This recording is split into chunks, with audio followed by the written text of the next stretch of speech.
Hello and welcome back to the Lovejoy Nation podcast. It is a busy time in Lovejoy land, and we are all grateful and blessed, as Dave would say. Absolutely. And what have you been up to since we last recorded, Dave? Well, hello. What have I been up to? Nothing really. It's all, as we've sort of said previous, back to school, back to work after the summer. The rain's come in. The evenings are getting darker. But I am having a little midweek vacation, as you folks say. I've got one of them coming up. Out in the New Forest, so I'm looking forward to that. What else am I up to? Wow, there is something like a gig in London, but I can't remember who that is. What about yourself? When you remember, let us know. Well, okay. Back to the grind, back to school. That's what's mostly going on now. We have some fun things up ahead, Ren Fair and a record fair at the Brooklyn Flea Market coming up next weekend. It's about 40 different record stores are coming together and bringing their wares. Yeah, it's going to be fun. So hopefully the weather cooperates. Unlike you, we've had like no rain here. We've had a drought. It's very dry. And actually we all want the rain, which is kind of unusual, I know, but we've pretty much had nearly a fortnight of rain on and off now. In which, to be fair, the last time we had rain was when you were in England. So you had a dry patch too, a dry spell. Yeah, absolutely. So what's on the show tonight? Well, let's just first address that you only hear two voices today because Angie is tied up with being mom taxi to Pebble today. Yes. Couldn't make it. She couldn't join us, but she did join us for the interview that will come after we talk. So we have some Lovejoy news to talk about. Since we last spoke, there was a short, I think we both can agree that it was too short. Yes, far too short. Behind the scenes video that Lovejoy put out on Lovejoy, etc., their spin-off channel on YouTube for behind the scenes types of things. They did a behind the scenes for the Rob video and pay and display. A twofer, if you will, but too short. It was only 9 or so minutes. Definitely under 10 minutes. Just under 10 minutes. It was good. It's great. I like that sort of thing because I like to do stuff effectively behind the camera, behind the scenes. So that's my thing. Interesting to see the crew and the other artists and makeup and everything like that. Mm-hmm. I really do like that sort of stuff. It's fun to see the goofy, funny things that happen. Absolutely. Yeah. From the band, the goofiness, the silliness. But it was. It could have done with another at least 15 minutes. I always think when they must have so much footage from these things and concerts and festivals and such that they're just saving it for something else. So we just have to be patient. We'll see more down the road, maybe. Yeah. Never know. And Let's then hope so. Noisiac posted, was it a story or a post where they showed how they did the elevator? It was both, actually, yeah. How they done the elevator. I've been really enjoying Noisiac's posts. That was neat to see. And I was thinking about it while now watching the video again, how it worked. You know, that you believe that it's a real elevator working, but in reality, it's cleverly done to look like, obviously, a real elevator. And I was curious how they did when the elevator like stops and they like sort of bounce. Do they just all let's bounce at the same time? Or? Literally, yes. It is a countdown. 5, 4, 3, 2, That's 1, cool. bounce. It's like I'm dating myself, but actually this is way older than me. The Music Man movie, when they're on the train, I've seen it on stage as well. When they're in that train scene, they're all bouncing. Yeah. You know, they're all just bouncing. Yeah. But it works. Absolutely. It's very effective. I love that. Yeah, so that was fun. And then it really was fun. I know the rest of the band didn't really have, when I say much to do, obviously they had to film their footage of the music. But it was good to see them hanging out in the back and being around for the filming in general. And I liked when Will came back over to them. They're like, "Oh, I'm in the band again," and just seeing him be silly and happy behind the scenes when these shoots, he's looking so scared or sad or upset. It was nice to see the levity when the camera wasn't on. Absolutely. Yeah, we'll take as much as we can get of it. Yeah. If I'm out and about and they're filming movies, TV programs, whatever, I really enjoy just watching the behind the scenes. It doesn't matter who's the actor is, I just really enjoy it. So yeah, that was good. Just like we said numerous times, just far too short. Come on, Lovejoy. Yes. You got a whole channel there. You can do more. Absolutely. You know, it's not like you have anything else going on. Yeah. And what else was released? There was something about a gig on the 24th of September. Is that the gig you were talking about earlier that you couldn't remember? Yeah, that's it. It's 24th of September, Islington O2, Lovejoy dropping their album show. What can I say? For the first and only time, I believe, they're going to play the debut album in its entirety in front of an audience. Yeah, which says to me that you're not going to get all the songs on tour. No, guessing not. Yeah, I guess that isn't a thing. I was mistaken when I thought, like, maybe for the new album they'll do all the songs, but no, they'll do a mix of old and new. Yeah, and I got tickets, so I'm going. How'd you manage that, Dave? How'd you manage to get those tickets? I know they're high demand. What can I say? Gave Ash a ring. No, I didn't. I didn't. Obviously, we've spoken about it on previous pods, and I missed out on a pre-sale. I was out in the middle of nowhere. Signal wasn't great, and I got online I got on at 10 o'clock, but it just wasn't happening. Then I had to drive a mile or so down the road. And about 10:05, I come back on, and they were gone. I'm not going to lie, absolutely gutted. So then a couple of days later, I'd spoken to you guys, and you both got up early to help me out. Sure did. I think we all got online at 10 o'clock, 4 a.m., your time and Angie's time. I got straight in, nothing. Sold out. Refresh. Nothing. And you got tickets in the bag. Isn't that crazy? All the way from New Jersey. I know. All the way. This is what got me, is the fact that you managed to get them in New Jersey. Magical place, what can I say? Yeah, I'm 70 miles down the road, 60 miles from Brighton, and it's like, couldn't get them. But anyway, yeah, I absolutely chuffed to bits. And if I could, I would have flown across, and I'd be sat next to you now doing this, because I would have flown across and given you a big hug. And as I said, I'd much rather be flying over there and lose my passport in the process. Yeah. Honestly. No, yeah. Yeah. I'll make the trip, Dave. You don't have to come all the way here. I don't mind going there. To the gig. I would love to. So it's going to be a bit of a mad dash after work to get to London, blah, blah, blah. But I think it's going to be worth it. I really do. To hear every single song from the album before it's released.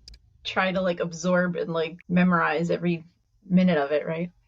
Yeah, this is it. Don't know whether we're going to be allowed to film it. I really don't. I'm not expecting to. Mm-hmm. The screaming fans. It's going to be insane.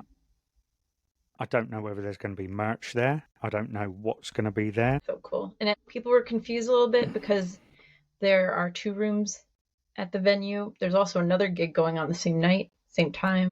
Yes, and there's plenty of tickets left for them if you want to go see them. Oh, that's funny. Is it an Australian band or something like that? I know they're another indie band, but they've got the main stage downstairs. That was the question. People were asking, is this the 800-person room or the 250 room? Yeah, I believe it's the 250 room, judging by how quick those tickets went. Yeah. I don't know how many tickets are sold, whether it's 200 and they've got 50 guests coming. I really don't. But as far as we know, it's on the 250 room. It's going to be amazing. And I know that you'll be having some goodies in your pocket to possibly give out to those in the That queue. is correct. I will be having pocketfuls of nuggets. I'll take as many as I can because I don't think I'm going to take a bag because of the, you're not really allowed to take bags in with Right, you. you don't want to hold up security and all that. Absolutely. You need But some Wilbur pants with lots of pockets. Yeah, that's exactly what I'm going to be wearing. My I call them army trousers, my Okay. cargo pants, with Right. all the pockets. I'm going to need my Mm. microphones. You never know. You have to bring a microphone Well, this because you is never it. know. I mean, I'm hoping to grab a chat with a few people out in the queue. So if you are about, give me a shout. That's what I look like. Yeah, if you want to be on the podcast, Yeah, that would be cool. absolutely. I'm not sure about after the gig because we might have to leg it to get a train. I'm sure it's gonna be late. Are we going to have a band on before? Support group? Are they just going to come in and maybe do a few songs and then, right, this is it. We're now going into the album. Hmm. You know? Who knows? Yeah, maybe they're gonna do a little chit chat beforehand. I bet. I hope people are quiet enough in the crowd to like just so you can hear it. That's what makes me crazy sometimes when everybody's Yeah. screaming while they're trying to talk. So Yeah, but I'm really looking forward to it. oh my gosh, I'd be pinching myself if I were you. As I I will said to you, I felt like I was handing over my newborn baby for adoption when I transferred Yeah. those tickets to you. Please Yeah. take good care. You really don't know how grateful I was. And after, I know I said to you, right, I got to get on because I was at work and I stopped. Yeah. But I put the phone down and that sigh of relief, the weight off the shoulders, The realization like this is really happening. this is really happening. And it was like, oh. No, I was so happy for you. So I can't even be mad. No, everything I can possibly do and are allowed to do, I will send across. Pictures of merch, pictures of whatever. And you're our eyes and ears for the pod too, so that's valuable. Absolutely. So it's not just us. Yeah. Absolutely. And I shall be taking my daughter. We've got to wait for her to come home from school. And then we're literally straight on a train to London. Get across London. So cool. Grab some food from somewhere. Yeah. It's the best. Yeah. Absolutely. Check back here on the next episode for whatever we've got. But yeah, keep an eye on Lovejoy Nation over that evening because, like I say, anything that I can get, pictures, merch-wise, photos, pictures.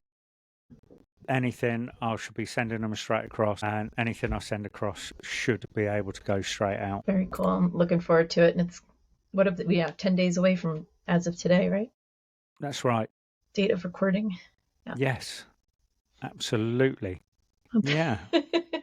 All right. And then we got a surprise announcement this past Friday that I don't think anyone was expecting. Someone on Reddit was like, yeah, absolutely. Wasn't that funny? One person predicted it. I predict we're going to get a new single tomorrow. This was on a Thursday. Yeah. And it was like, yeah, okay. Oh, my word. And it happened. Yeah, so we're getting a new single this Friday, September 19th, Common Touch. And we heard a little snippet. I think we have 28 seconds of the song. Sounds really good. Yeah. Having said that, paying display, we were all like, oh my God, wow. Yeah. And then it started off totally different to how we were expecting. It's true. So the 28-second snippet, love it. Sounds really, really good. Mm-hmm. We've just got to wait for the rest. Yeah, I'm curious for what little, as Angie always said, and I guess always say, crumbs. What crumbs will we get this week leading up to Friday? What fun little TikToks or videos or things. I can't believe it's so soon. after the last one. I Yeah. honestly was expecting it to perhaps drop after the album, Hmm. uh, but I And guess then we're that's how they guessing want to play it. another music video along with, presumably. Yeah, well, didn't Noisiac say that there would be a third one? Didn't they Give give me a a little crumb? trilogy. Yeah, Right. trilogy. Yeah. So do we think that it'll be another prequel to Pay and Display or post Rob? I think it'll be post because it does come along further on the album track. I see. That's good detective work. Yeah. The next song after Pay and Display, I believe, is White Shark Cafe, then Common Touch. So surely it's got to be post. Okay. That's exciting too. Not just the song, but music video to go with it. Yeah, I So find it strange how we've sat here and we're like, love Rob, yeah. great tune. Oh my God, Pay and Display, love it. Yeah. And is this one going to be the same? And then like how many do we not know a thing about yet? Because we know foxholes. Well, yes, yeah, we do know Foxholes, don't we? So we got what, 7? What's it, I 11 have on the album? I've avoided hearing Perfect Blue, so I don't know anything about it. Oh yeah, so 6. I watched Angie's footage once for Perfect Blue, maybe twice. It's really hard at times to get that feeling Right. from A cell phone video from exactly. yeah. But yeah, so I guess we've sort of heard half the album. We got half the Isn't album that as a crazy too? surprise. Isn't that crazy? That's crazy. We have 6 songs at least, right? Or that we think we haven't heard at all. And foxholes might change. Things might change from studio version to what was we heard at the concert, but for the most Well, part, apparently Foxholes did a little change on bit. the last concert. Yeah. So, and this is why they've taken off Wasted Summer Mm-hmm. because they want to clearly do it better. Mm-hmm. But yeah, when you ask that question, we've heard 6 songs. Is it 6? So we've got Rob, Pay and Yeah. Display, Foxholes, Common Touch, Perfect Blue. Perfect Blue. So we've heard 5, And there's 12 or 11. 11. Yeah, so we've heard just under half the album. That's amazing. Like I can't. It's like so exciting for them, and you could tell they love these songs. I was afraid at first that they'd be nervous about presenting these things because there's so much weight behind them, but it's clear that they're so confident and proud and happy about them that that kind of floats away. And the Yeah, response has been so amazing. So, absolutely. Yes. But just blown me away how many we've actually heard now. and Yeah. how many are still left? That I think that's the most exciting part. Well, then, let's get on with the show. Angie and I recorded an interview with a really amazing, brilliant man named Vinny Ribus the other night, and I hope you enjoy listening as much as we enjoyed recording it. He's a music industry professional. We grilled him with all kinds of questions regarding the music industry and ways that fans can help support an indie artist that's sort of on their way up and producing new music and releasing songs, and how we can really do the most we can for them other than just streaming. So take a listen to that. Let us know what you think. And also check out his website, Cartney, CARTNE.com. It's a really robust website of online music industry lessons from, I think it said 100 professionals, and really fascinating. Even if you're not in the industry, you'll find it very interesting if you have an interest in music and supporting bands that you love. And definitely it's worth checking out. So we'll put the link in the description.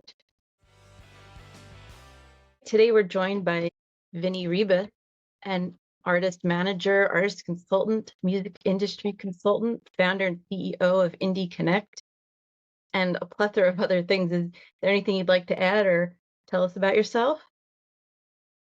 Basically, I also own Cartney.com, which is a e-learning platform for the music industry. And I've just gotten into documentary filming. Oh, wow. Amazing. That's like my favorite genre of things to watch when I'm home with free time. Excellent. Very cool. Thank you for joining us. I found you on LinkedIn Absolutely.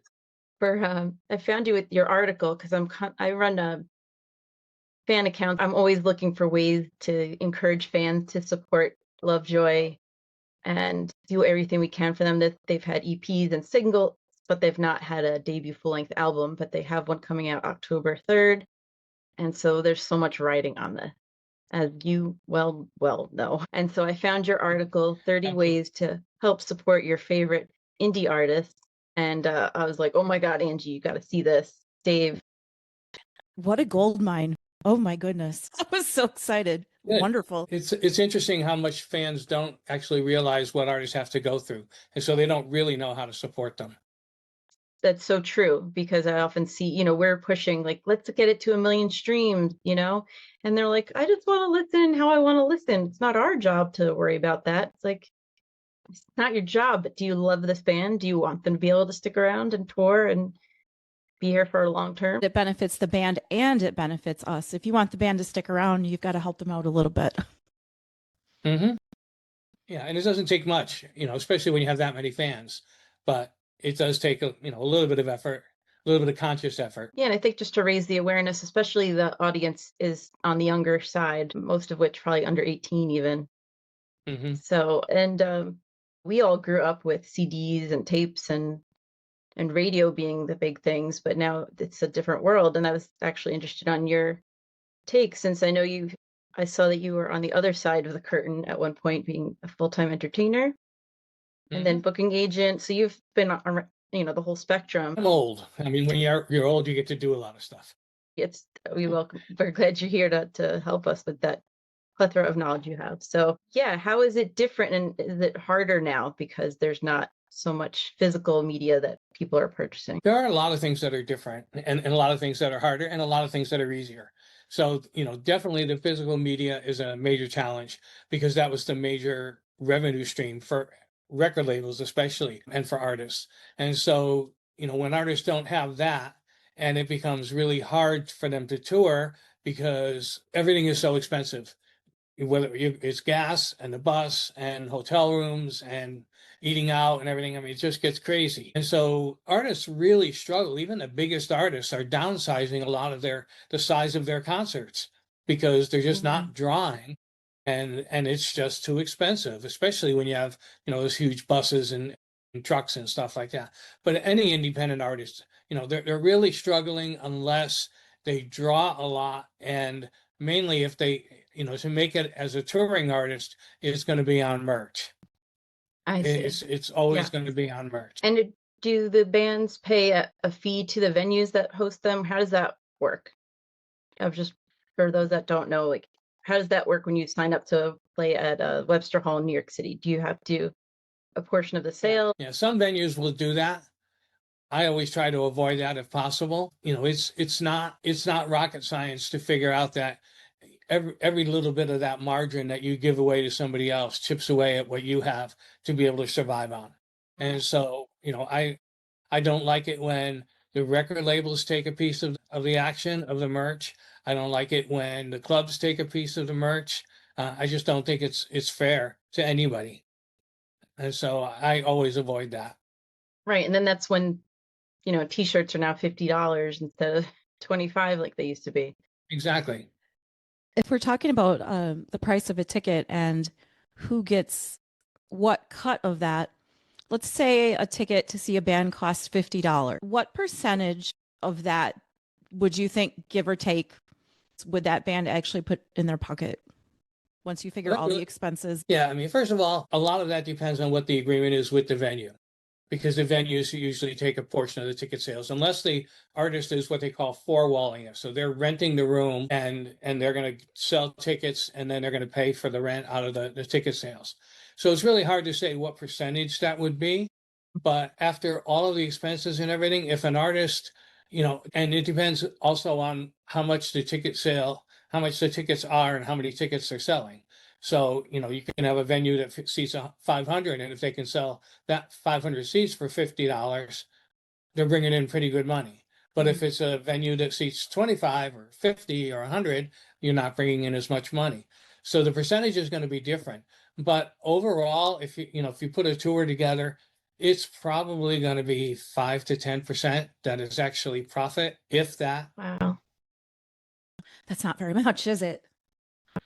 No. And we were talking, I had brought up streaming versus the physical. Oftentimes with streaming, you hear they make a fraction of a penny per stream. So is streaming more about just getting the songs out there than money made from the streams? Streaming is pure marketing. It's pure marketing. And nowadays, the push is to get away from that. And if you've got a fan base, you only release your music to your fans, or at least maybe for the first 2 weeks or a month, you go to the fans first and let them consume it. And especially if you have a fan club, this is the way that most artists now are trying to generate a lot of money, because you figure if you've got 1,000 fans that are paying you $10 a month, then you've got $10,000 a month coming in, mailbox money, and you do special things for them, and that makes it really easy then to tour or to record or do whatever you want. You've got all of this money that is unencumbered. Yeah, it doesn't really cost you much, maybe to go into the studio and record a single or something, but you can build a loyal following. And I know artists that have 5,000 people paying them between $5 and $20 a month, and these are independent artists. So it's the way to go. If you've got a following, even if you don't have a following, start building up. You got to work your fans through a process. So you're going to get fans that just discover you. They're going to check you out a little bit. Then they're going to test you out. They're going to go see your website, or they're going to check out your other social media. And your goal is to move them up the ladder to the point where they're no longer just intrigued, they're actually engaged with you. So you get them to sign up for your mailing list. And then you can start, when somebody signs up for your mailing list, which is the piece that most artists miss completely. When somebody signs up for your mailing list, they're basically saying, I give you permission to market to me. Yes. I want to know when you have gigs. I want to know when you have new merch. I want to know when you have new music coming out. And that makes a world of difference when you can capture people that way, because it's 5 to 7 times easier to sell to an existing customer than to find a new customer. That's just, simple sales math. So if you've got them on your mailing list, that's a huge part. That's a commitment on their part. Now you can move them into the fan base, into your fan club.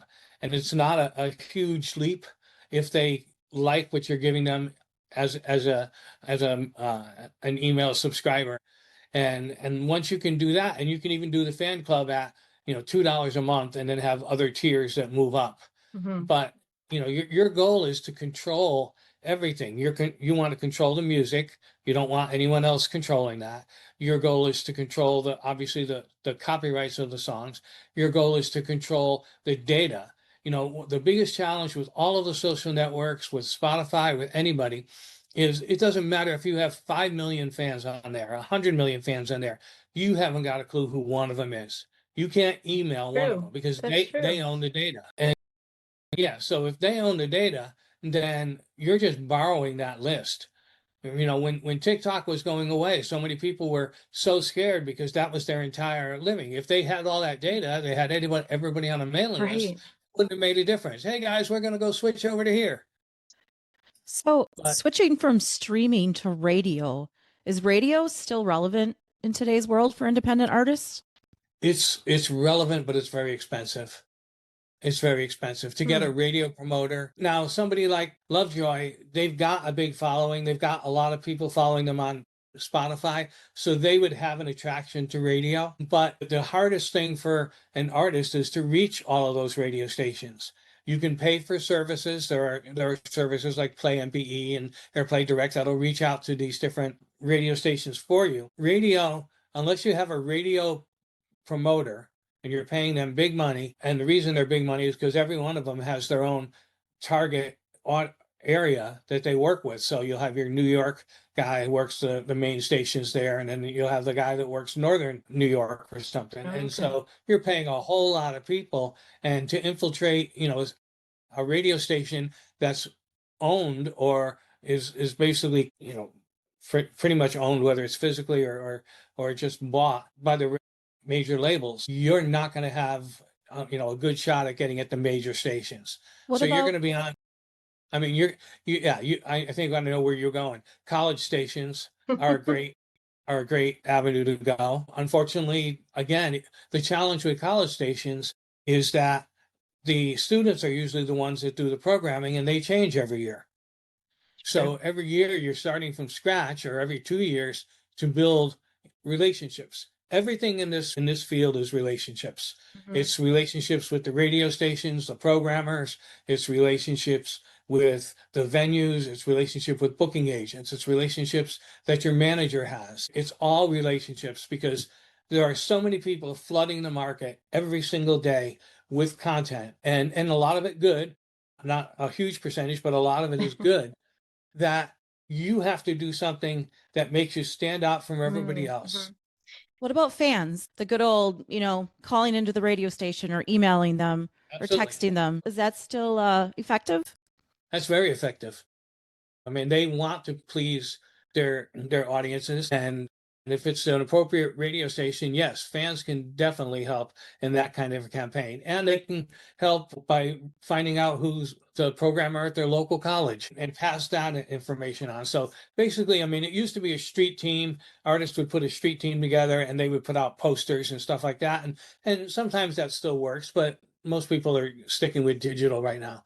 But yes, mobilizing your fans to help you out in all these different areas, to tell you about a venue that you should be playing, to introduce you to a venue owner, or to introduce you to somebody they know that works at a radio station, or somebody that works at the local festival or fair or something like that.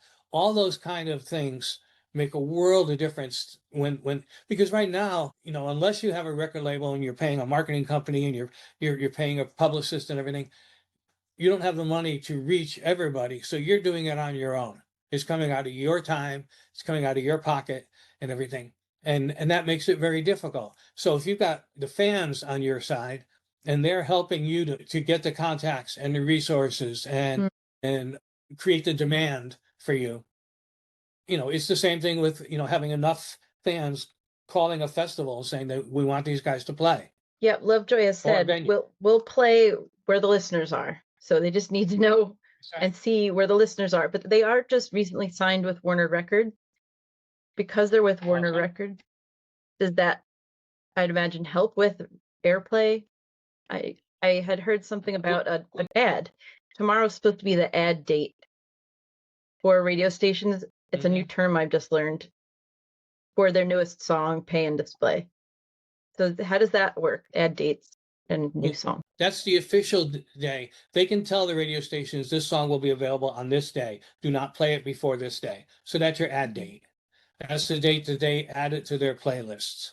Now, a lot of songs take a long time. They take creating demand and everything for them to work their way up in the radio station's playlist. I mean, there's songs that take months to work their way up. So it's not like it happens today and it gets on every radio station. The difference is that when you're signed with somebody like Warner, they have the relationships with the radio stations. So they can say, they have leverage. They can say, we're not going to let you play this artist unless you play our new artist. We're not going to let you have, Fascinating. we're not going to let you have this artist play your concert, your local concert, unless you have this artist open for them. So there's a little politics going on there. It's all politics. Well, they've already been playing the song on a lot of stations. I've been tracking it on sound charts. So that's exciting that even before that date, it's already been playing, I think, over 100 since August 22nd when it was released. So, and Alt Nation, do you have an opinion on Alt Nation or Sirius XM and their value? Because they had put them on their advanced placement list, but then they haven't played the song yet. Maybe they won't till tomorrow. I don't know. Probably not until tomorrow. But yeah, I mean, you want to be on, especially on Sirius FM. You absolutely want to be on there. XM, sorry. if you can get on there, because there are ways to do that, and a lot of it's relationships, working with somebody who has a relationship. The bottom line, everything is working with somebody who has a relationship. You want to get in magazines, you want to get something written out with you. You want a publicist who has relationships. You want to get on radio, Sirius XM, any of those, you need people who have Interviews, relationships. I would imagine, would be valuable if they could do a little short interviews, like a press For junket. sure. Absolutely. Absolutely. And that a lot of that the band can do. If the band is willing to do an interview, or if they're going to be coming to town, they should go into the studio, offer to do an in-house interview. That makes a world of difference, because you're building relationships. This industry is not about how many people you know. It's about who trusts you. That's really It's interesting. about who trusts you enough to open the door for you.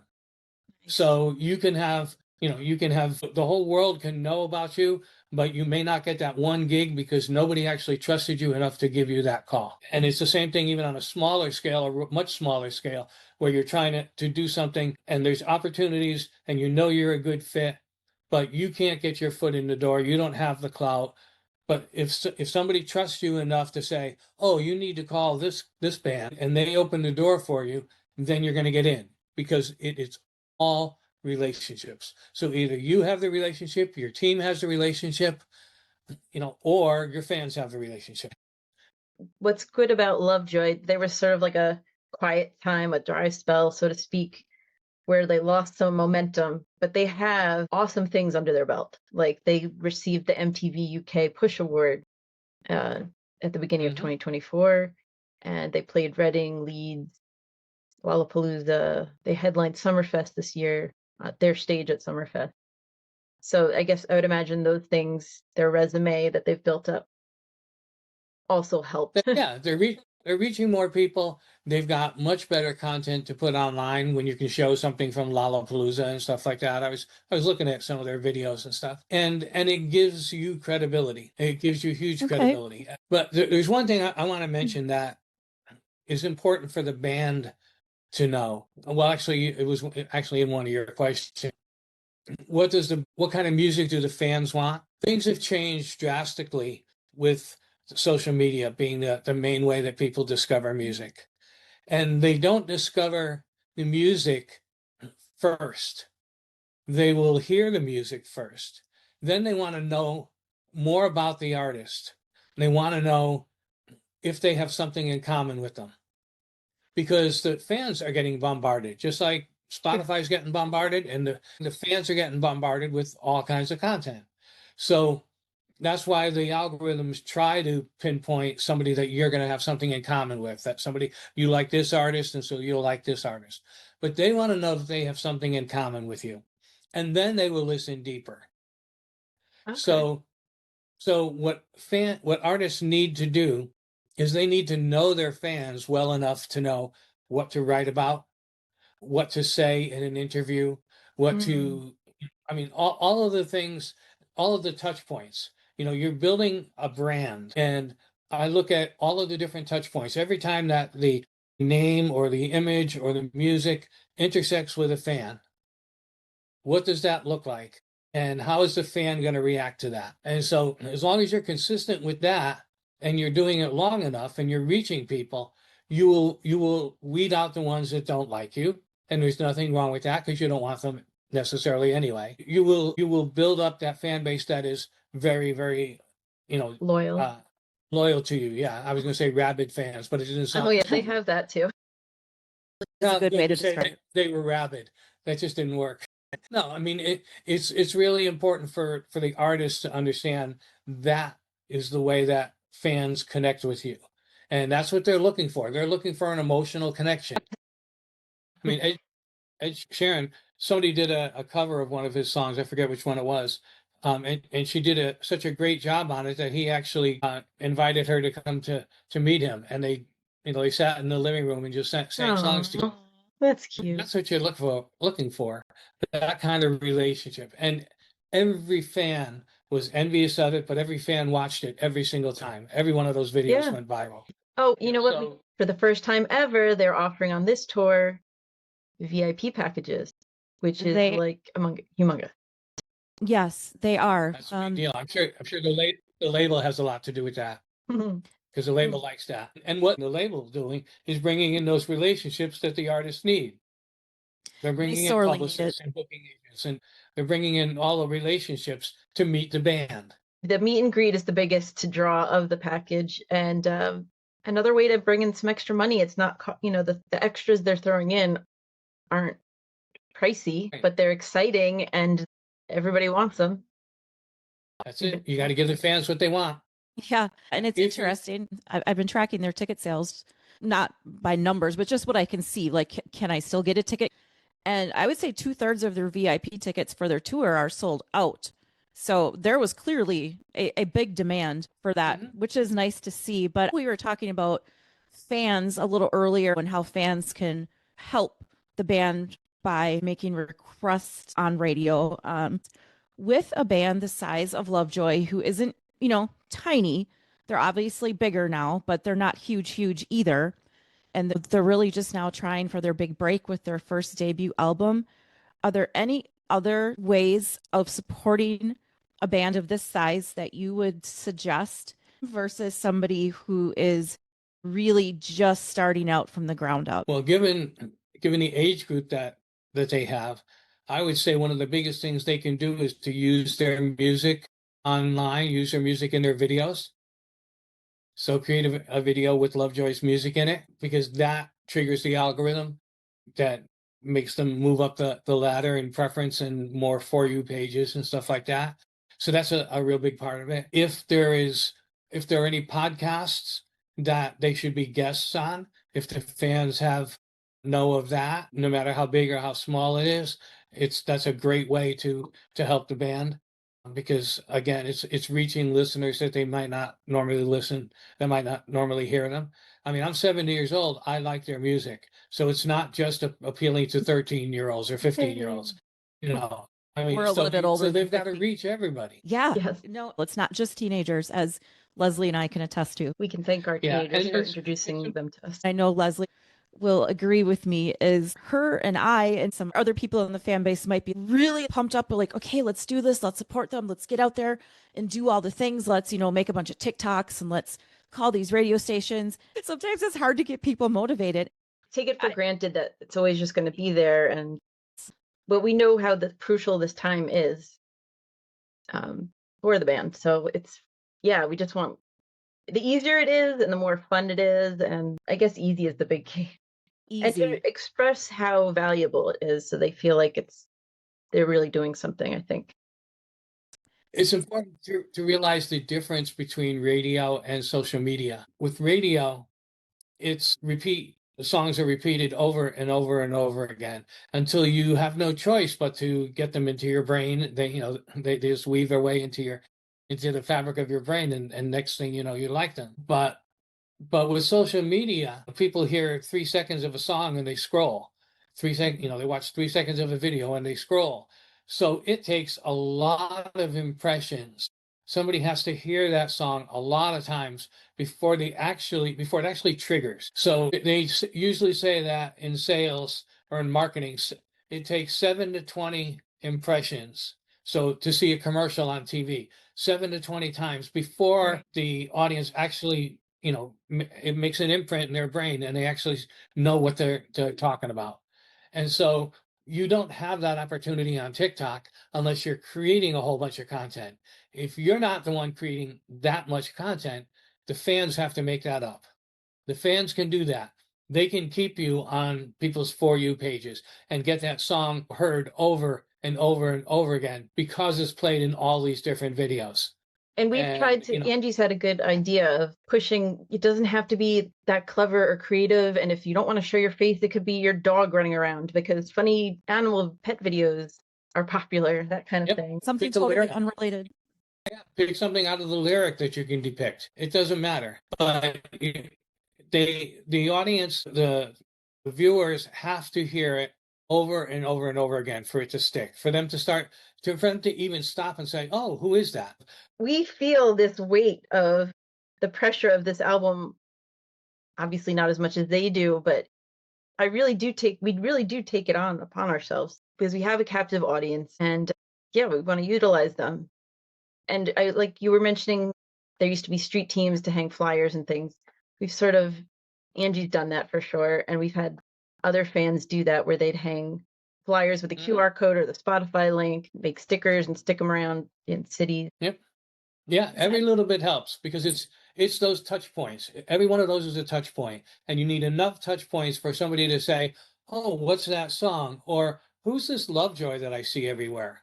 I haven't heard any of their music, but I see their name everywhere. I see their poster. Why are so many people lined up in front of the club? Why are I mean all of these different things, every one of them, why are they getting all this press? Why did they just get a bump in their Spotify? Everything, all those touch points register in somebody's mind that this is somebody I need to pay more attention to. So street teams still have a place. They still have a value. They have a huge value. Without them, who's gonna, there's nothing. There's nothing there. And the hard part is keeping them. If you're not in front of them all the time, they're gonna go find somebody who is, because that's what they crave. And They're when gonna find another artist who's in front of them, another artist who will get on Zoom once a month for you to pay $5 a month, but somebody who will get on Zoom and they can actually meet you, e-meet you. That's because that's what they crave. when you were talking about fan clubs run by the bands themselves, I've seen a ton, obviously, because that's all I search up all the time, or all these anything fans, fan clubs, fan everything. There's tons of apps now coming out. Is there anything you've seen that you like what they're doing, or you think the old school like emails and that sort of content, or do you see things going like that actually working? And do bands need their own app that's like the Lovejoy fan app, or is it these third-party ones? Is that, I don't know if you have any opinion on that or if you have experience with any of that. It depends on how dedicated your fans are. I mean, yeah, you're right. There's a whole bunch of apps out there. It all started, with Patreon being the biggest one. Well, it started way back, like Pledge Music was one that was, 15, 20 years ago. That was the first real artist fan club site. So then, Patreon, has taken over for a lot of that. But Patreon is very limited as to what it does. It works, and a lot of people do well on that. A lot of people just make, an extra $300-400 a month on there. But all they're, doing is posting a little bit of extra content, and they're getting paid for it. So it's buying their guitar strings and stuff like that. Mm-hmm. I mean, you can look at it from a lot of different perspectives, but it could be your main income that allows you to go and play a gig that you want to play, but they don't have the money to pay you. You can go do a festival or something like that instead of having to go over here where you're going to make $2,500 tonight. You can go do a festival for free because you know you're going to be in front of a bigger audience and you've got money coming in, mailbox money. As far as what works, I would look at the artists that are most successful at that. Taylor Swift being, the ultimate in building the Swifties, and how she relates, how everything that she does relates directly to her fans, is done for her fans, and she serves them in ways that no other artist has, and therefore that she's got the most loyal fan base. And it's not done necessarily with an app. I feel like the label, I think we're already seeing the positive effects of it. For example, sometimes Lesley and I will just Google, just Lovejoy or the name of their new song, Pay and Display. And we'll see all these little random articles, but you can tell that they were all taken from what appears to be a press release. Yeah. So, and that's something that we've never seen before. So I really think that Warner is. We're starting to see It's starting to see the yes the fruits of the labor. Yeah. Yes, I think I think that they're going to invest a little bit. Yeah, which is nice to see. And I mean, nice. They just well deserved. Yeah, I mean, these guys might have almost 1 million listeners on Spotify, but they're still relatively small, having played all these large festivals and whatnot. But still the early stages of their career. Yeah. They're really just starting to break through here. So it's nice to see those things happening. Yeah, I mean, 1 million listeners is cool. But like I had one artist that I was managing, and we did a 4-month PR campaign for an EP that he was coming out. So every 2 weeks he was putting out a new single, and then we released the EP. And we got him from 3,000 monthly listeners to 150,000 monthly listeners in that Wow. 4 months. Wow. And then the campaign ended and he didn't have anything new to release. And literally within 2 months, he was down to about 10,000 It's sad. and it's dwindled from there. Mhm. So, the monthly Momentum. listeners is great. It means that you're going to make some income. Mhm. They're going to make maybe $3,000 off of 1 million streams. Sure. I mean, it's not a ton. And it's got to be kept up. People have to want to keep listening. Well, if it's good stuff, I mean, I'm working this documentary with a lot of classic country artists from the 60s, 70s, and 80s who have 1 million listeners. Okay. It's amazing because they're not their music was that popular. That's great. Wow. Speaking of the older times, or even for me and Angie, music videos, it makes me crazy because Lovejoy's clearly spent a lot of time and money and effort on their music videos for this album. And they're like mini movies, and actually they're all going to connect into a trilogy. It's really neat. But it's so disappointing that MTV, I feel like I'm a curmudgeon here, but it's so disappointing MTV doesn't show music videos anymore. And I know that maybe it's because consumers consume on YouTube now more, but do you think that it would be of like a huge value to artists if there were a channel again that just played where you could just keep your TV on and have music videos playing all day, and then you'd sort of like by osmosis and repetition observe new artists in that way? Yeah, a lot of the networks have that. I mean, on my Roku, I've got probably 30 different channels that I can just watch videos from different genres. So I'm they missing out. definitely have them. Okay. I didn't know that. I just thought MTV, everybody always says what happened. It used to be music television. Now it's silly shows. And they had the Right. VMAs, but they don't show videos. It's just so strange. Yeah. No, Yep. I didn't know that either. We have to different promote world. that and worry and publicize that. And No kidding. As far as fan-driven promotion that fans put together themselves without any outside help from the band, are there any big no-nos when it comes to putting something like that together? Is there anything we should not be doing? Well, obviously, the biggest thing is infringing on their copyrights. copyright. Oh, yeah, sure. Mhm. That and then saying anything that puts them down or puts them in a bad light, even if you don't mean to do it. Anything like that would be a challenge. Most of what you're going to see, if you repost stuff that's online, then it's already online and you won't have a problem with that. Most of the stuff you won't have a problem with. What you cannot do, some of the things you can't do is like use their image to market something else, like to market your services. Might be you'd have to get permission from them to do that.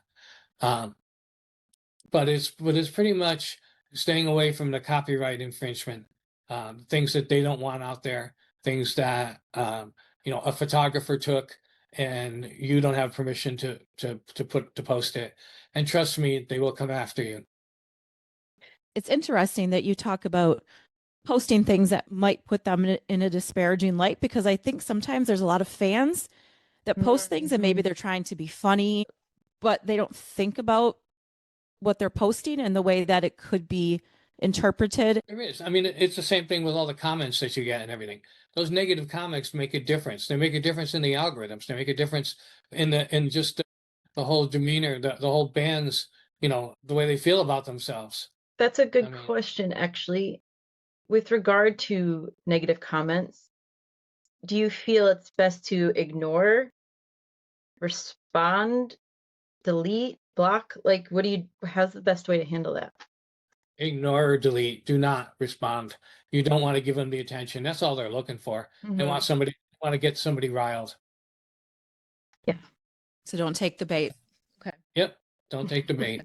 Yeah. Sometimes. Yeah, they'll move on to somebody else. We try to keep our advice fan focused, but sometimes it's like you want to like grab them, do VIP packages. Oh, good, you did it. So, but if the fans can ask for the stuff that they want, you give them a way to ask for it. You do a survey and then you pass that on to the band. then maybe the band will get the idea. Mm. But the label will Yeah. also help them guide them on what the best practices are. Man, I never thought about that. Lesley, I bet there has to be somebody from the label that's on the Reddit keeping an eye on And sneaky. what Yeah. people are saying. Yeah, Yeah, they're- for they're- sure. They're tracking the social media. They're tracking Mhm. everything. They're tracking every time you use one of the hashtag Lovejoy or hashtag one of the band members. Every time, you know, they're using services like Social Blade and stuff that, you know, will track everything and the engagement by the hour, whether it goes up and goes down. You know, we made this announcement. He was on this TV show. Did it bump, you know, give us a spike in the social media? Okay. I mean, they manage all of that. And so, yeah, anything that you can do to get the attention of somebody on the team makes a world of difference. And instead Easier of said than done. talking directly to the band, you might be talking directly to the manager who's telling the Yeah. band what to do. Lesley, you have a question on here that I think is really great. What are some common misconceptions about how artists earn a living or define their success? There's a lot of people that think if you're able to go overseas and do a tour or quote unquote a world tour, that you're rich and you've got all this money to throw around. And we know that's not necessarily the case. What are some common misconceptions about how artists actually make their bread and butter? Well, you're pretty much hitting on it. You know, touring is a very, very expensive endeavor. And a lot of times it takes like a label to give you an advance to, you know, tour support to be able to do that. Sponsors, they have to go and get sponsors to be able to afford to tour because you can't do it on your own. You just can't pay those kind of bills and makes enough money at the venues, especially if you're not always the headliner and, you know, you're doing a lot of opening acts and everything. You're making very little money. You're making money off of your merch. That's basically the big thing that you're doing. Just because they have 1 million followers on Spotify, that is not paying a whole lot of bills. It's definitely not paying. It's not going to pay for enough for them to record another album. It's frustrating, but it's the truth. Artists make their money off of merch. And especially if they control the merch. So depending on the record label deal, they may have to pay a percentage of the merch to the record label if they're part of a 360 deal. But, you know, if the artist can control the merch and the artist can control the fan club so that they're the ones that are collecting the email addresses and they are the ones that are servicing the fans, then their income is solid. But outside of that, everything else is vulnerable. And what about, you know, buying music? I know when a single comes out or a single is about to come out, this is something I just thought of that's like every time they announce a single is going to come out this day or an album's coming out this day, we say pre-save. That means a lot to the people in the industry to see pre-saves or pre-orders. And then we encourage them to buy the songs and download the songs. I would imagine that's valuable. And I know we just found a resource, you probably are familiar already, Station Head, a place where you can have listening parties, and it's connected to your Spotify, so there's no copyright issues, and the participants can actually buy and download the songs while they're in the stream and Right. communicating with you. So everything is engagement. Engage with your fans. And on the fan side, engage with the band, because every time there's an engagement, it's tracked. So if you pre-save a song, then that tells Spotify when this song comes out, when it's the official release date, or the ad date, we need to add that to this playlist and this playlist and this playlist because it's already this popular. So their algorithms are looking at that. If there's nobody pre-saving it, they're saying, well, you know, we'll see what happens, see if it goes viral somehow. But they're not proactive in doing that. And Spotify will get on your side. They want you to sell more. They make more money. They want people. when bands have a deal with Spotify, where I had this with Ed Sheeran, I had it with Green Day, and I think other little bands, where I'll get an email from Spotify saying, because you're a fan of Green Day, you can get this limited edition T-shirt only through, this link. Thank you for your support. Thank you from Green Day, or whatever it is.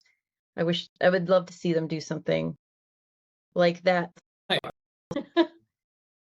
That's where the relationship from the label comes in. And the download, and like I remember Angie, you saying, not just buying the song but downloading it. Does that make a difference if someone buys a song and then forgets to download it because they usually stream it, or is there more value in playing the bought song? Like, how does that?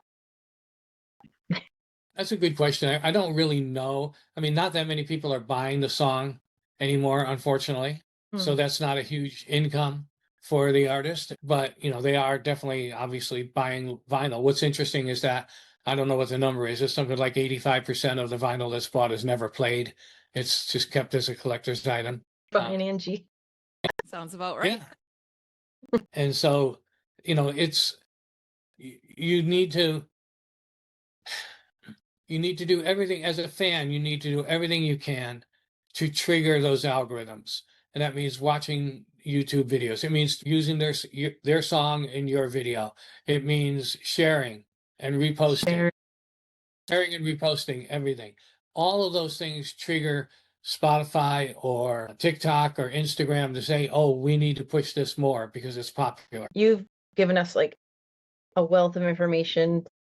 I can't wait to watch this back and take I know. notes. This is amazing. I feel like I could talk to you forever. You're so knowledgeable. And I have to say, I was looking at your website the other night, briefly looking through the online program. And obviously, I have nothing to do with the music industry, but it all looked so fascinating that I wanted to like go through it myself just to learn about everything. You should. Great. You can get a 2 month, 2 week, free trial. Cool. Oh, it's There's a gotta lot be. of good information from people on there who talk about their fan clubs and talk about, and talk about, switching gears and how they had to try to move their fans from loving them for this to loving them for that. I manage an artist with 25,000 followers. Most of it she built because she's known for her comedy skits, but Hmm. she is a singer, a great singer and a great songwriter and an actress. And so we're working really hard to get everybody to know about that too. Okay. And not everybody's going to love her music. So we're going to lose some people because it's not all comedy. She's still doing the comedy, but it's a balancing act and everything. So if an artist wants to change a little bit of direction, change a band member, it doesn't matter, add a band member. Everything is going to affect how people perceive it. Is it still the same as it was? Well, I thank you. I thank you for your time and Absolutely, my pleasure. Thank you so much. We really appreciate it. You bet. all right. Absolutely. Take Take care. Thanks so much. Thank you all for listening today. I hope you enjoyed this interview. Please leave us some words in the comments, send us an email, go to our website, lvjynation.com, anytime. And we'd love to hear your thoughts and if you have ideas for other interviews, other guests we could have on the show. Until next time, until we us a hear line. from next time when we hear from Dave about the gig, take care and keep streaming. See you later. Bye bye.